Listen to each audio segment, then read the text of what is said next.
Hello, everyone. Here's a quick look at the top trending stories making international news headlines today. If you post an interesting comment during this update, we may add it at the bottom of the screen.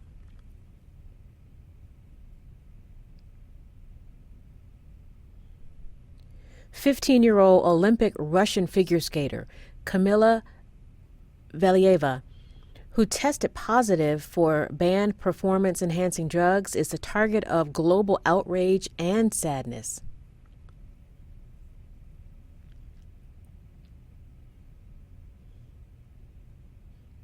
She was cleared to compete despite failing the drug test and finished fourth in Thursday's final.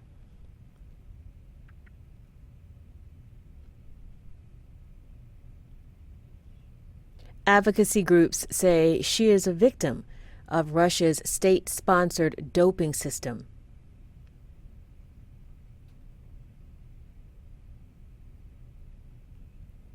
And the World Anti-Doping Agency is currently investigating the adults around her.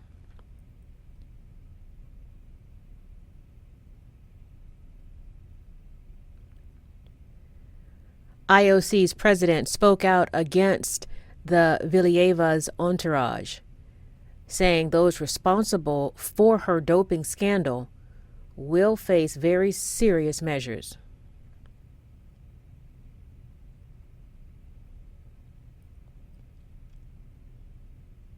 Videos from the Russian military show troop movements heading out of Crimea. And Moscow says that indicates they are moving back to their home bases.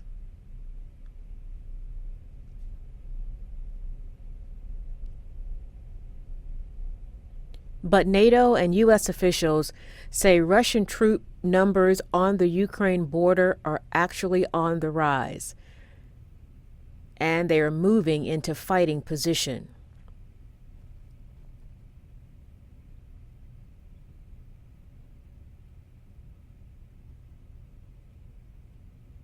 Analysts say it will take at least several days to establish whether there is a true drawdown of Russian forces from positions around Ukraine.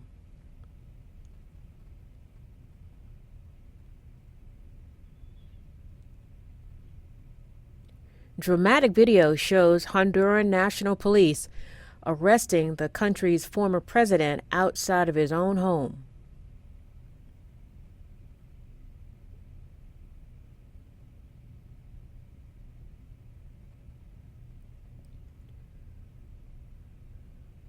Juan Orlando Hernandez has been charged with trafficking cocaine to the United States. Hernandez's brother, Tony, is currently serving a life sentence in a United States prison for drug trafficking.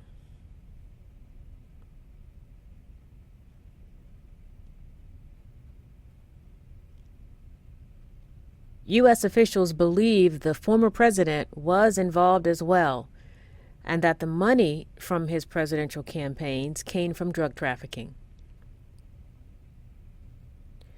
Here is an update on COVID-19 around the world. Hong Kong is experiencing its most severe COVID-19 outbreak.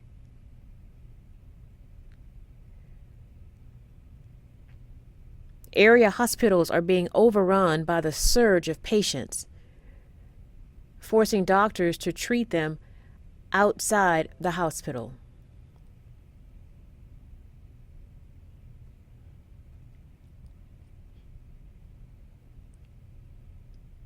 South Korea set another record for daily COVID cases, nearly 91,000 in one day.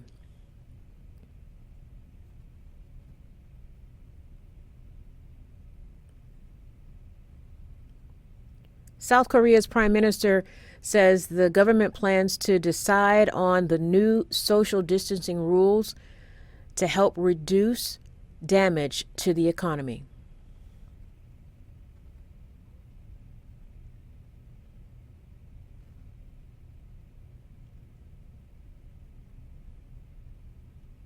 And in the UK, Camilla, the Duchess of Cornwall, tested positive for COVID-19, even though she was triple vaccinated. She will self-isolate and follow government guidelines. Her husband, Prince Charles, tested positive last week.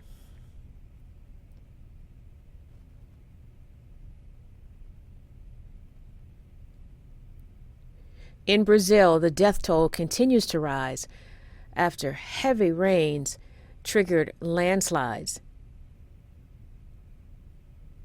Those landslides washed out streets, swept away cars, and buried homes.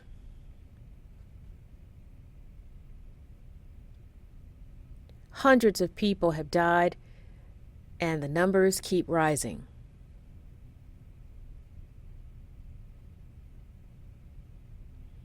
Police are working on finding and identifying bodies.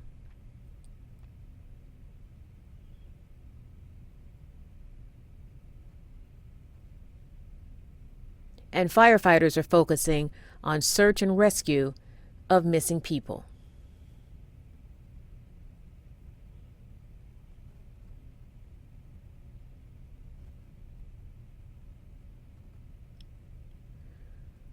According to a court document, a financial statement was reached between Prince Andrew and Virginia Giuffre.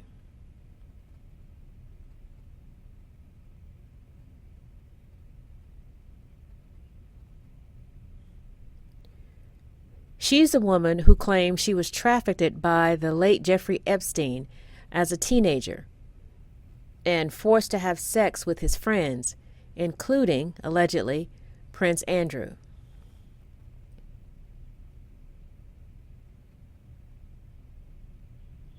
Prince Andrew has not been found guilty, nor has his name been cleared of the charges, but he has repeatedly denied the allegations. The amount of the settlement will not be revealed.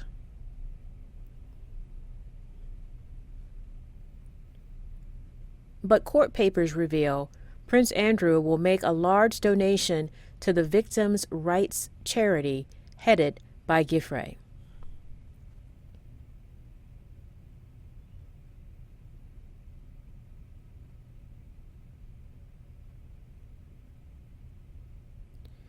In an interview with the BBC, tennis star Novak Djokovic says if he is required to get the COVID-19 vaccination to compete in the French Open and Wimbledon, then he will skip the tournaments.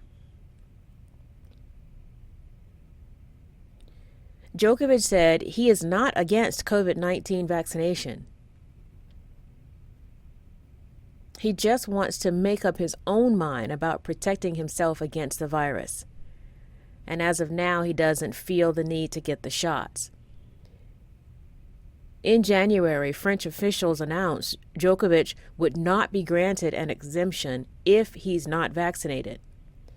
But officials at Wimbledon have not announced a decision yet. Sign1News will be broadcasting international news updates in ISL every Sunday. A big thank you to our Sign1News app supporters. You help make this broadcast happen.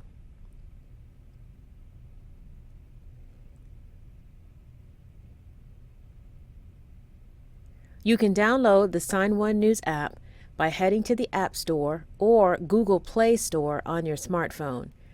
And you can also watch on Apple TV, Amazon, and Roku. See you next week.